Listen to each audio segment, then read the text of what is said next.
Good morning everyone. Welcome to our another exercise of 14 chapter. So this is the second part of integration by parts, in which we are basically discuss with the question of when there is a combination of trigonometric term and exponent term. Remember one thing, जब भी आपको एक trigonometric term और एक exponent term का combination आ जाए तो ऑलवेज नॉट इन कंडीशन के अकॉर्डिंग टू आपने, because in some question like different type of question like e raised to power fx plus f dash x if given to you, in that case you will not consider as this trigonometric term as the second function. But अगर आपके पास एक single value question में एक exponent हो, यहाँ पे x के साथ कोई भी टर्म न्यूमेरिक टर्म मल्टीप्लाई हो सकती है और ये ट्रिग्नोमेट्रिक टर्म है, तो आपने क्या करना है, ट्रिग्नोमेट्रिक टर्म को ऑलवेज सेकेंड फंक्शन कंसिडर करना है और एक्सपोनेंट को आपने ऑलवेज फर्स्ट फंक्शन कंसिडर करना है. If I have a question e raised to power x sin x, so I consider this as the second function and this as the first function. Now integration of sin x is minus cos x and differentiation of ex is ex, and again repeated integration of sin x minus cos x. Now here again negative into negative positive. Now this term is free from the integration that you have to kept till the end of the question. Now here e raised to power x cos x, again whatever order you have taken in the very beginning of the question, that order you have to continue within the question. Like here this will be a second function and this will be first function.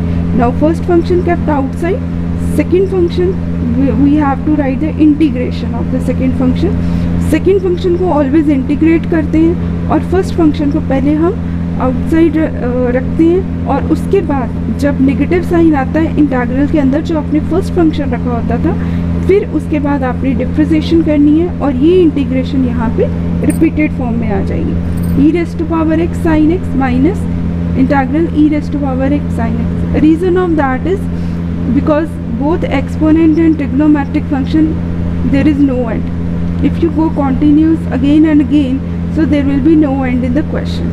So to end at the particular point, so we have to consider trigonometric as the second function and exponent as the first function, because here if you integrate again you get e raised to power x sin x dx. So that is your same your original term I. So replace with I. This way you can vanish the integration. Okay, this I move on this side 2i and this is your required answer. Next is same time, if e raised to power 2x sin 3x dx is there, then e raised to power 2x minus cos 3x by 3, because that is the integration of sin x integration is cos minus cos x, but if there any angle is there that should be written in the differentiation. Generally हम integration mostly three places पे use करते हैं. पहला differentiation use होता है, जो हम integration में जब डिफरेंशिएशन यूज़ करते हैं मेनली तीन ऐसी पोजीशंस हैं जहाँ पे हम डिफरेंशिएशन यूज़ करते हैं. पहली वाली पोजीशन ये है आपकी जहाँ पे डिफरेंशिएशन यूज़ करते हैं जब हम किसी को सब्स्टिट्यूट करते हैं कोई वेरिएबल के साथ, तो सारे वेरिएबल को उस पर्टिकुलर वेरिएबल में चेंज करने के लिए हम डिफरेंशिएशन करते हैं. सेकेंड केस की डिफरेंशिएशन है आपका इंटीग्रेशन बाय पार्ट्स में, जो आपने फर्स्ट फंक्शन रखा होता है उसको जब आप फर्दर सेकेंड स्टेप लिखते हो तो उसमें आपको डिफरेंशिएशन करनी है. थर्ड स्टेप आपकी डिफरेंशिएशन कहाँ पे यूज़ होती है कि आपके पास अगर कोई लीनियर इक्वेशन आ जाए किसी भी एंगल के साथ या कोई भी टर्म के साथ आ जाए, तो आपने सिर्फ आउटर वाले पार्ट को इंटीग्रेट करना होता है, उसके साथ अंदर जो विद इन पार्ट होता है उसकी डिफरेंशिएशन डिनोमिनेटर में आती है. Only these are the three places where we use the differentiation in the integration. Like here again e raised to power 2x differentiation is e raised to power 2x is e raised to power 2x and 2x differentiation further is 2, and this is repetition. Again when you integrate you get the original question here. Okay, you keep 2 by 3 outside and here 2 by 3 is already there. So this 2 by 3 multiply these two terms, that becomes 2 by 9 e raised to power 2x sin 3x minus 4 by 9 e raised to power 2x sin 3x. ये वाली term तो आपकी original I के equal हो जाएगी क्योंकि main same मेरी original term आ गई. अब -4/9 इधर आके आपका ऐड हो जाएगा. नेक्स्ट आपका है जो आपका जो -4/9 आई था, इस तरफ आके ऐड हो गया, एडिशन के बाद आ गया 13/9 आई, और ये जो आपकी टर्म थी एज इट इज़ कॉमन लिया, e⁻²x/9, both denominator will be cancelled. My required answer is e⁻²x/13 into 2 sin 3x minus 3 cos 3x plus c. Next is your third question. Again your e⁻x sin x form is there, but instead of positive there is a negative sign, so there will be no change, that is change only in differentiation, but you go with the same concept. Trigonometric term as second function and exponent condition as the substitute as the first function. First function kept outside. Sin x integration is minus cos x, minus x differentiation is minus e⁻minus x minus cos x. Now when negative sign multiply by 3 times will be your, again give you negative sign, e⁻minus x cos x. Then integrate again with the same concept. You after integration you will get the original statement here, e⁻minus x sin x, so that is changes to I. So these two terms are free from the integration. You take it common, arrange the answer, then I move on this side, that become 2i, and your required answer is minus e⁻minus x/2 sin x plus cos x plus c. Now your fourth question, first part. अगर आपके पास ऐसी term आ जाए cos के साथ log x आ जाए, तो log x को आपने पहले कंसिडर करना है t, इसको सब्स्टिट्यूट करना है आपने, सबसे पहले आपने इसको सब्स्टिट्यूट करना है, ओके। यहाँ पे log x को is equal to t substitute करो, चाहो तो इसको डिफ्रेंशिएट करके कर लो, तब भी आप जब यहाँ पे x को सब्स्टिट्यूट करोगे x is equal to e⁻t, तब भी आपको करना पड़ेगा, या तो आप डायरेक्टली जब log इधर शिफ्ट होगा तो e⁻t आ जाएगा, तो यहाँ पे जब आप डायरेक्टली इंटीग्रेट करोगे तो ये dt/dx ये वाली फॉर्म आ जाएगी, और dx उधर जाके dx is equal to e⁻dt, तब आपके इतने स्टेप को मैं इतने स्टेप में भी वाइंड अप कर सकती हूँ, और मैं डायरेक्टली भी लिख सकती हूँ dx is equal to e⁻t dt। अभी आपके पास वापस फॉर्म बन गई cos t e⁻t dt, क्योंकि जो आपका log x था वो t था और dx की वैल्यू आई थी e⁻t log t. This one is considered as again trigonometry as second function, and this is first function. Now when you integrate this one, cos t integration is sin t, e⁻t differentiation is e⁻t. Again same order will be followed that you follow in the original function. After integration by parts, like first function, second function integration, sin t is minus cos t, e⁻t minus cos t, then this term will be free from the integration, we kept as it is till the answer. Now this integration is left. When you take negative, and here is a negative, and here is also negative, when negative term multiply 3 times, that give you negative e⁻t cos t. So that is exactly as your original function I. When I goes on this side, that becomes 2i e⁻t sin t plus cos t plus c. Now replace the value, e⁻t is equal to x and t replace with the log x plus c. Now similarly second function is of same type. You consider log x is equal to t, log when move to other side, x is equal to e⁻t. e⁻t differentiation is e⁻t, and with respect to x, when you are going to differentiate dt/dx, dx moves on other side, dx is equal to e⁻dt. Similarly sin t into et, same way what you have to done in cos t into et, उसी तरह से आपको sin t into et को भी integrate करना है, sin t as the second function, et as the first function, and your required answer is like same, that will be sin log cos x, then minus, because here when you go with further, like cos t integration is sin t, so you will get the answer I is equal to x/2 sin log x minus cos log x plus c. Your second part is exactly same as your first part, only difference is that instead of cos t there is a sin t, and sin t integration is minus cos t.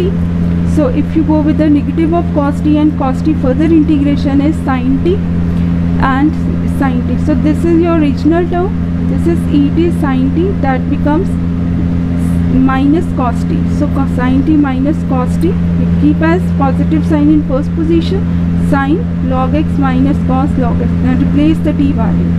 Here if your question is like that in your fifth question, e raised to power 2x sin x cos x, तो sin x cos x को पहले आपने formula में convert करना है single term में. आपके पास 2 sin x cos x का फॉर्मूला था sin 2x, तो अगर यहाँ पे sin x cos x होगा तो आपका कन्वर्ट हो जाएगा sin 2x by 2 में, क्योंकि आपका जो sin 2x का फॉर्मूला था वो था 2 sin x cos x. Okay, अब ये जो आपका sin 2x है, ये सेकंड फंक्शन, ये फर्स्ट फंक्शन. जैसे अभी आपने फर्स्ट फंक्शन को keep it outside, sin 2x की integration minus cos 2x and 2x की डिफरेंशिएशन 2 डिनोमिनेटर में आ जाएगी. e raised to power 2x की differentiation 2 e raised to power 2x, and this integration term we repeated it here again for integrate.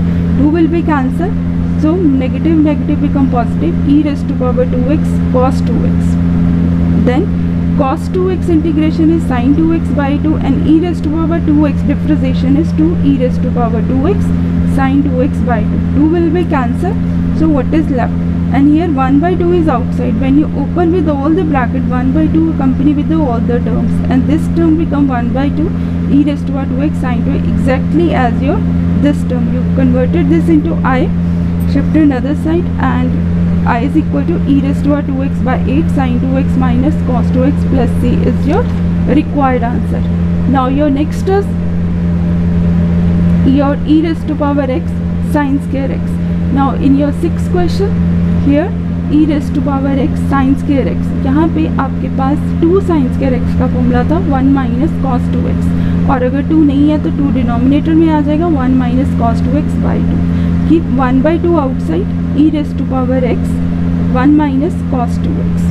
अब यहाँ पे इस question को कैसे करेंगे? पहले तो आपने सबसे पहले e raised to power x को पूरी टर्म के साथ मल्टीप्लाई कर देना. 1 by 2 integral e raised to power x dx minus 1 by 2 e raised to power x cos 2x dx. Now e raised to power x by 2 minus 1 by 2, keep it outside, क्योंकि इसकी तो आपकी integration हो गई. e raised to power x की integration e raised to power x ही रहेगी by 2. अब ये वाली टर्म में सेकंड फंक्शन और first function, trigonometry will be consider as second function, and e raised to power x will be considered as your first function. Now e raised to power x sin 2x by 2 minus e raised to power x sin 2x by 2. So this integration will be repeated. Now here this term is free for integration, so that becomes e raised to power x by 4 sin 2x, and this will be considered as second function and first function. So 1 by 2 already here and 1 by 2 outside, that become 1 by 4. Now here that term will be right as it is till the end of the question, because this term is now free of integration, only this term is integration is left. Now sin 2x integration is minus cos 2x, and 2x differentiation is 2 in the denominator. Don't forget to write the differentiation of the further angle at the denominator. Now minus differentiation of ex is e raised to power x, then this integration is repeated. Now here when negative into negative multiply by 2 times, when you open this become minus 1 by 4 e raised to power 2x cos 2x, and 1 by 4 multiply by 1 by 2, and negative negative become positive.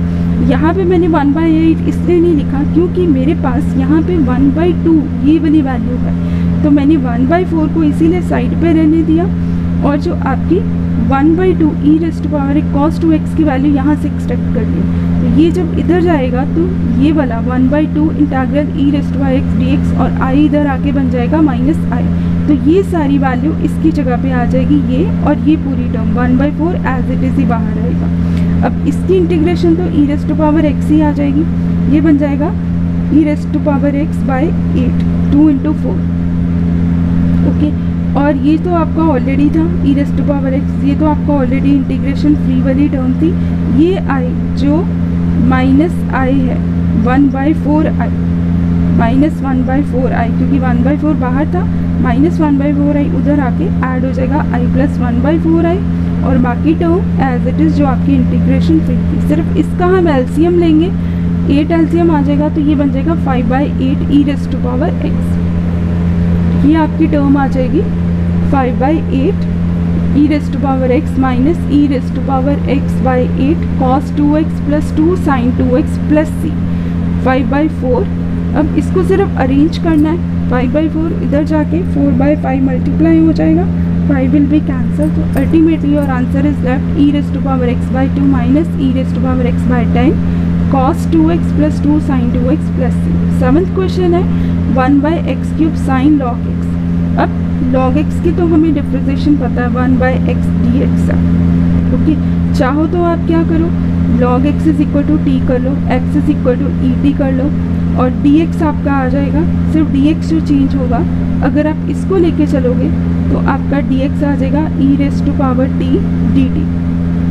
Okay, अगर आप इसको consider करके चलोगे यहाँ पे, अगर x क्योंकि यहाँ पे log x की आपके पास 1/x dx भी आता है, तो इजीली मैं पहले 1/x इसमें से सेपरेट कर सकती हूँ। तो 1/x dx, ये dx/x dt में कन्वर्ट हो गया, log x t में कन्वर्ट हुआ, और 1/x² x की value e raise to power t थी, जो कि बन गया ई रेस टू पावर 2t। ऊपर निगेटिव पावर में चलेगी। Already we have solve this type of question when e raised to power minus 2x and sin t is there.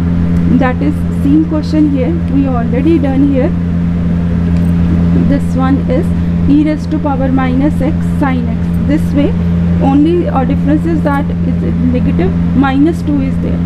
So this one is the first function and this one is the second function. Sin t की integration minus cos t and e raised to power minus 2 t की differentiation minus 2 e raised to power minus t, and this integration will be repeated. Again keep it 2 outside. So ये आपका बन गया e raised to power minus 2t cos t dt, e raised to power minus 2t cos t integration is sin t। तो ultimately जब ये 2 को आपने open किया तो ये आ गया 2e minus 2t sine t minus minus minus 3 times negative को जब आप मल्टीप्लाई करोगे तो ultimately -4 e raise to minus 2t sine t. ये तो आपका एग्जैक्टली आई के इक्वल बन गया। तो ये इंटीग्रेशन फ्री टर्म है, एज इट इज़ ये आपके आंसर में जाएगी। नेक्स्ट आपकी है